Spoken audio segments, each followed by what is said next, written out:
Steven! Kevin. David. With our powers combined, we are the Brothers Born! By the power of podcasting, We have the power!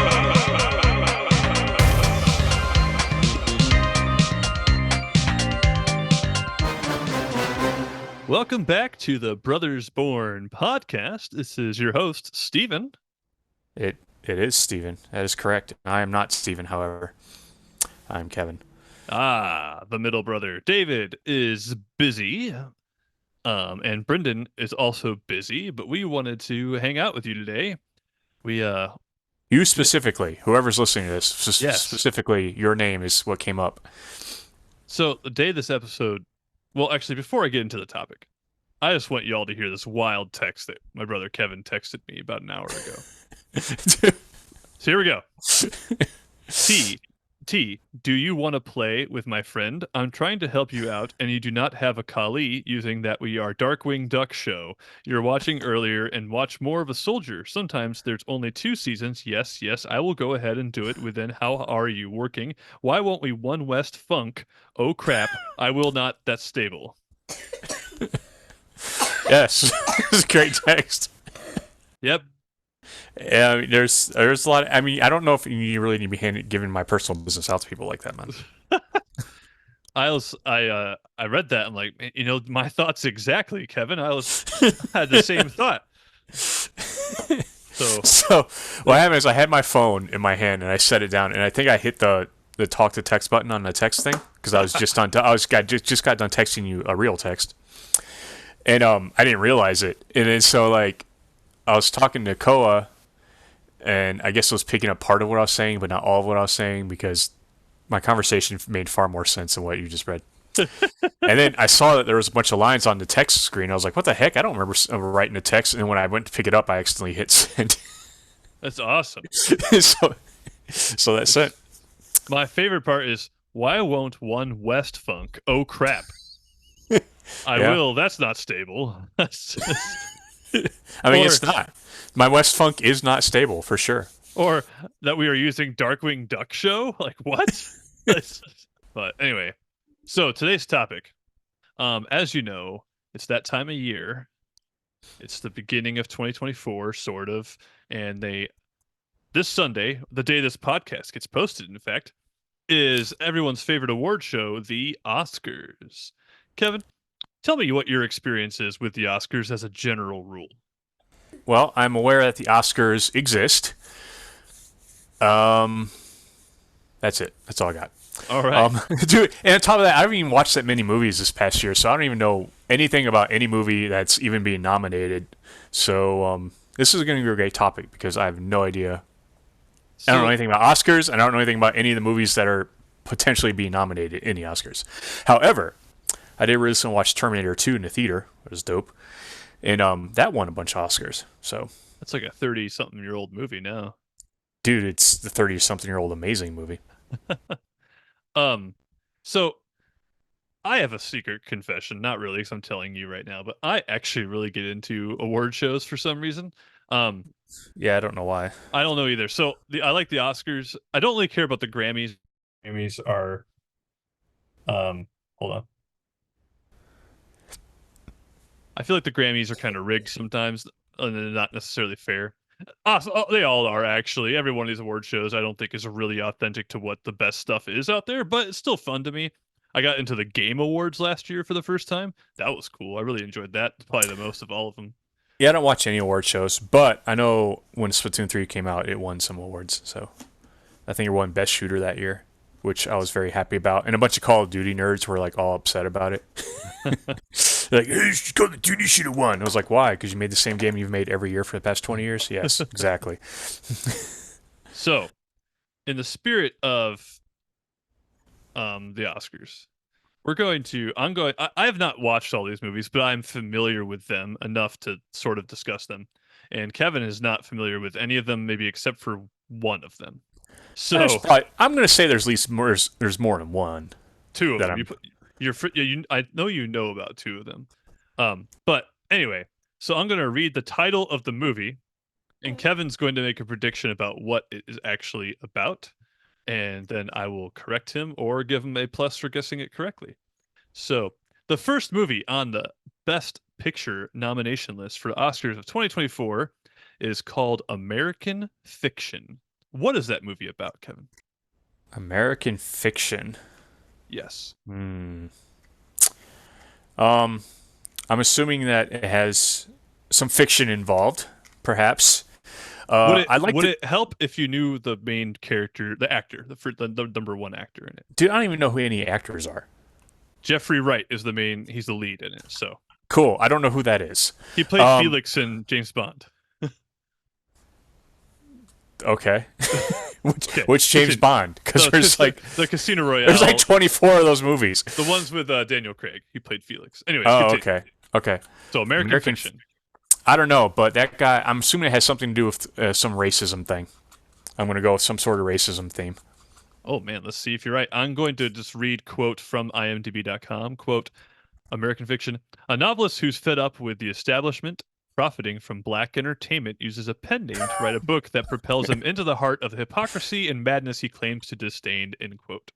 See, Wow. so I was partially right. Dang, you kind of hit that pretty good. Yeah, All well, right. you know, it's easy because we're talking about the Oscars, and as you said, they are definitely rigged. So that's number one. Number two, we're talking about a lead actor who happens to be of a certain ethnicity, and there's a lot of sort of vibe about those sort of movies and stuff lately. So Yeah, and not too long ago, the Oscars was kind of in trouble for not having enough representation in the award show. But let's move on. Number two, Anatomy of a Fall. or fall is in like falling from a height, or fall is in like this autumn. Like, well, it's just FALL. So I mean, it's whatever you think, man. You got to take your best guess here. That's part of the fun of this. I don't know. It's probably some like romantic comedy type movie where like two people fall in love while walking in the park in autumn. I don't know. You didn't hit the nail on this one as well. Obvious- It's IMDb.com, quote, a woman is suspected of murder after her husband's death. Their half-blind son faces a moral dilemma as the main witness, end quote. So I mean, I was close. Actually, this is one of the, I think this one is a foreign film. I always kind of like when the foreign films get some attention like that. But it's a murder mystery story, basically. And I heard it's pretty good. I have not watched it.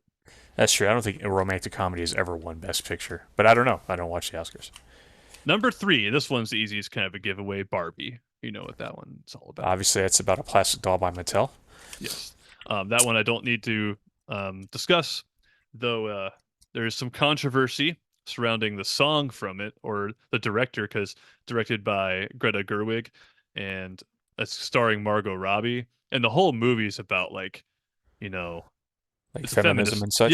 Yeah. But guess what? The actor is the one who got the best, the nomination, not the actress, which is Well, ironically. I mean, I didn't see it, but did Ryan Gosling? That's who's in it, right? Isn't Yeah. he in it? Did he do a good job? Yeah, but I mean, I think Margot Robbie did just as fine of a job.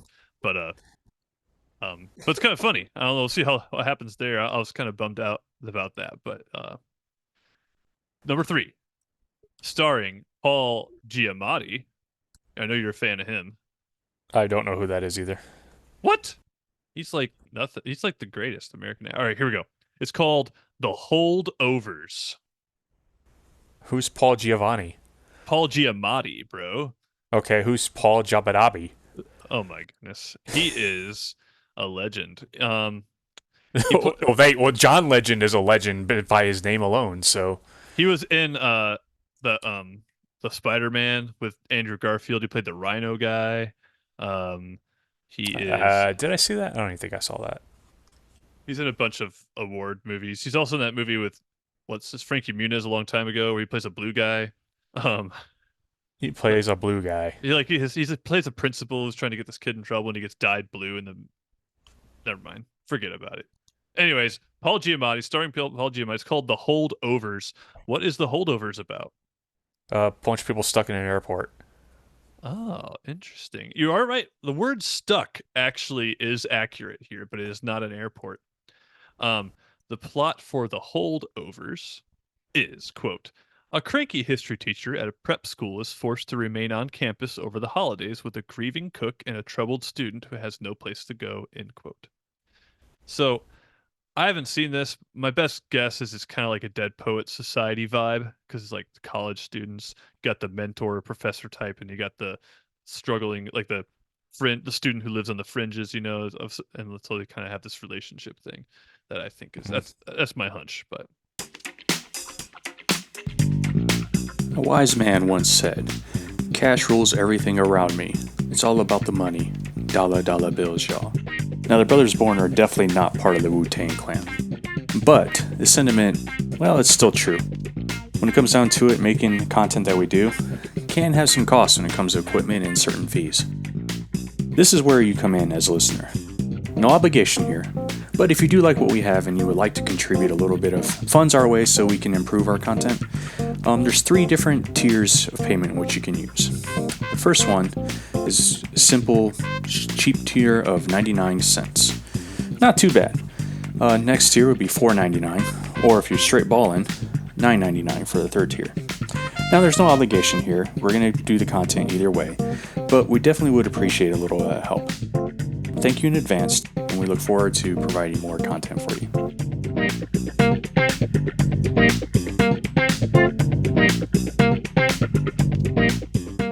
all right, this one you might know. I'm not sure. It's a Martin Scorsese film, so even if you don't know it, I do think you might like it. It's called Killers of the Flower Moon.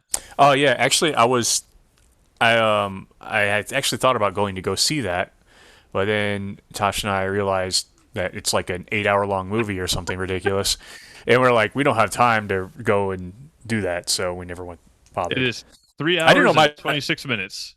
That's pretty long. I didn't know Martin Scorsese was attached to that though. Yeah, he directed it. Yeah. I don't know anything about it. I heard it's kind of boring though. A lot of Oscar movies are. So when, quote, when oil is discovered in 1920s Oklahoma under Osage Nation land, the Osage people are murdered one by one until the FBI steps in to unravel the mystery, end quote. I look pretty good. I almost went to go see it, but then again, I was like 3 hours, 26 minutes. Never mind. What was the last movie I went to in the theater to see that was that long? Oh, you know what? Actually, I don't know if it won any Oscars. This is like it's an older. You ever see the Assassination of Jesse James by the coward Robert Ford? No. It's a good movie. It's long. It is long. It's got Brad Pitt. He plays Jesse James. But it's a very slow movie, very slow paced, but it's very good. The last movie that long that I saw was probably the Avatar: Way of Water, and then before that was Avengers: Endgame. That was pretty long too. Oh yeah, I forgot about Avengers: Endgame. Yeah, that was pretty long. All right, the next one, Maestro. What is that about? Orchestra conductor of some sort. Yes, and a true story, based on a true story. It stars Bradley Cooper and Carey Mulligan. Does that help you at all? I mean, I know who Bradley Cooper is and that he did the voice of Rocket Raccoon, didn't he? He did. He did do that. Okay, so there you go. There, I know somebody, sort of. It is. When I said I knew Martin Scorsese, I know he's got some movies I know. And you knew Ryan Gosling. You mentioned him, so. It's true. All right. Quote, this love story chronicles the lifelong relationship of conductor-composer Leonard Bernstein and actress Felicia Montealegre Cohn-Bernstein. So it's about the guy who wrote West Side Story, basically, I think. West Side Story sucks. All right, this next one I know you know, and this is, like, I saw this one. Actually, this is the longest movie I've seen in a while, Oppenheimer. What is Oppenheimer about? We both know Oppenheimer. A guy with a big hammer. No, I'm kidding. No, it's about the guy who made the atomic bomb. Yes, and he is actually a fascinating individual. That movie was boring also, but I enjoyed the character study of him. Like, the actor did a really good job being that guy. And that was cool. Interesting about that, the very first nuclear bomb to ever be detonated, ever, like, not the one that killed, like, a bunch of Japanese people, but, like, for testing and stuff like that, was in New Mexico near White Sands, which is where it was detonated at. It's like 2-3 hours from here, from where I live. You can go see it. but they only open it to visitors 2 days out of the year. Why? It's the I don't. radiation. No, I think it's because it's in the middle of a very active military site that does a lot of testing of a lot of stuff that we don't want the public necessarily to see yet. Oh, gotcha. That kind of thing. I think is what's going on there. I don't really know for sure, but yeah, it's open 1 week, 1 day in April, and then 1 day in October. Most of the movie takes place in that place. They like build a little town in there, and the scientists bring their families and stuff. Yeah, I liked it. It was a good movie, but it was long and kind of boring. This next one I actually don't know anything about. It's called Past Lives. I haven't even heard of this one.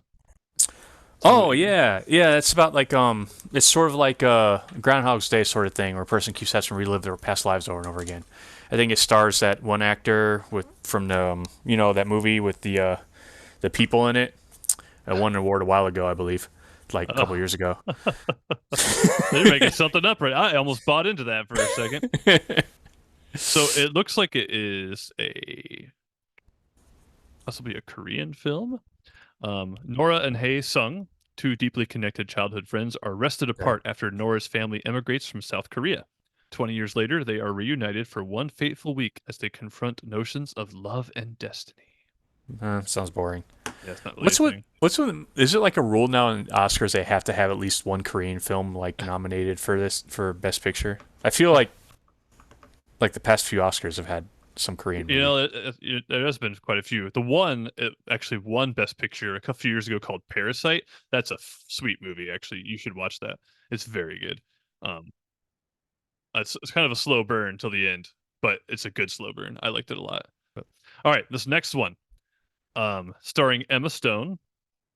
And I know the name, but I can't think of anything she's in or what she looks like. She played Gwen Stacy in the Andrew Garfield Spider-Man movies. Okay, I think I saw one of those movies, but I don't remember it. It didn't leave a very good impression.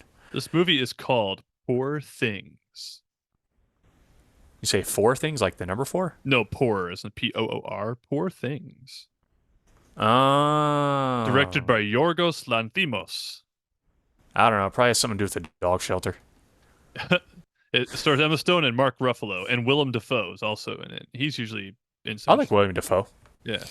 All right, Poor Things. Quote, the incredible tale about the fantastical evolution of Bella Baxter, a young woman brought back to life by the brilliant and unorthodox scientist Dr. Godwin Baxter. End quote. So it's like a Frankenstein story a little bit, but a lot different probably also. But this scientist brings, I think it's his daughter, brings her back to life. Let's get grave robbing. Something like that, I guess. It looked interesting. I watched the trailer. I'm like, this looks wild. Like that guy's movies are always really bizarre and artsy fartsy, which the Oscars loves that too. The final nomination for the Best Picture of 2024 is The Zone of Interest. Zone of Interest, huh? Yeah, this one, it's a foreign film. And it's from Germany, actually, German foreign film. Zone of Interest. I don't know. I would assume it has something to do with about a contested border between like two nations. Ah, that is an interesting notion. Quote, Auschwitz Commandant Rudolf Haas and his wife Hedwig strive to build a dream life for their family in a house and garden beside the camp, end quote. It's about a German family that built their house next to a concentration camp.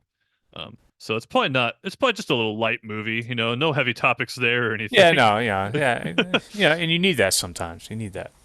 So that is the final one. Of all of those, which one do you think is going to take it home, dude? So a good rule of thumb is whoever wins a Golden Globe often is who wins the Best Picture. Not always, but it's a pretty good guideline. So let me see who won. Because I totally watched Golden Globes. So actually, I don't know that they happened. Wait, hold on. Oh yeah, they did. So I could tell you which one won the Golden Globe, but I kind of want to get your guess first. I'm going to say it's going to be Oppenheimer. Yes, that's my guess too. And that Oppenheimer did win the Golden Globe for Best Picture. And it's just, there's so much stuff going on in that. Christopher Nolan, who directed it, He's like, Wait, so Napoleon didn't make it on there? I mean, that's good. That movie was terrible, but it got nominated for costumes, I think, but not Best Picture. I mean, the costumes were pretty good on that one. Let me see. That was a pretty long. That was a decently long movie. Costume design, Napoleon. Yep. So that was actually spot on. I would agree with that for that movie. Absolutely. But yeah, it was kind of boring. I was so bummed. I love Ridley Scott, but that film just didn't do it for me. Dude, I was bummed because I love Napoleon, and they just did my dude they didn't. That movie was terrible. It didn't. I was expecting it to be a Napoleon movie, not a love movie between him and his wife. All the stuff Napoleon accomplished, and they just glossed over all of his important things that he did. It's like, dude, he did so much. It's like, he accomplished so much, and you just kind of gloss over it. It's so dumb. So yeah, I think Oppenheimer is probably going to win, and I think that Cillian Murphy, who played Oppenheimer, will likely win Best Actor. Don't know for sure. That's my guess. But yeah. So that sounds exciting. Yes. Not really. I'm still not going to watch it. Me either. I used to like to watch it, but I work the next day now. I have to get up early, so it doesn't really work for me anymore. But that is our predictions for the Oscars for Best Picture. Let's. I want to do one more little thing. I'm going to give you a random film. You have to try and guess what award it is nominated for. You ready? Okay. Yep. All right, let me find one here. The Teacher's Lounge. Probably something to do with set design. International feature film. All right. So let's try one more. I think you got to get one. You're going to get one. All right. Let's see. Here we go. How come they don't televise any of those awards, you know? The ones that nobody cares about. They do. At the Oscars, they'll not as much of a big deal, but they will. Or they'll maybe not actually. They're and the film that wins Best Second Grip. That'd be an award, dude. That'd be so sick. Oh, I got an Oscar. Best Second Grip. The award award for the movie that gets Best Catering. Best. Dude, man, them caterers, the movies, man, they be working hard. I think they should have a Best Cameo. Wouldn't that be? There's so many opportunities there. Like a Best Cameo award. All right, there we go. The Boy and the Heron. What is that nominated for? Oh, that's an animated film. That's by Miyazaki, it's a Miyazaki film. I haven't seen it yet. I really want to. Is there a category for Best Animated Feature? Yeah, you're right. You guessed it on nail on the head, and it won the Golden Globe, so it's a pretty good chance it's going to win the Oscar as well. It's going up against Elemental, Nimona, Robot Dreams, and Spider-Man Across the Spider-Verse. That was pretty good. I did see Spider-Man Across the Spider-Verse. I never heard of those other ones, though. I know Elemental I saw, but Nimona and Robot Dreams I know nothing about. So. I didn't really care for Elemental that much. Well, that is our predictions. This is going to launch the day of the Oscars, and I really think that they're going to mention our podcast at the award show, so maybe I will tune in. They're going to be like, the Brothers Born guessed it. Guess that one category that we we predicted. Yes. But yeah, this is fun. I enjoyed it, and let's see if we're right. All right, sounds good. If you enjoyed this episode, or if you didn't, because it might have been like the Oscars, long and boring for you, that's fine. But you'll like our other stuff. Check it out on our website. Kevin? Our website is not named Kevin.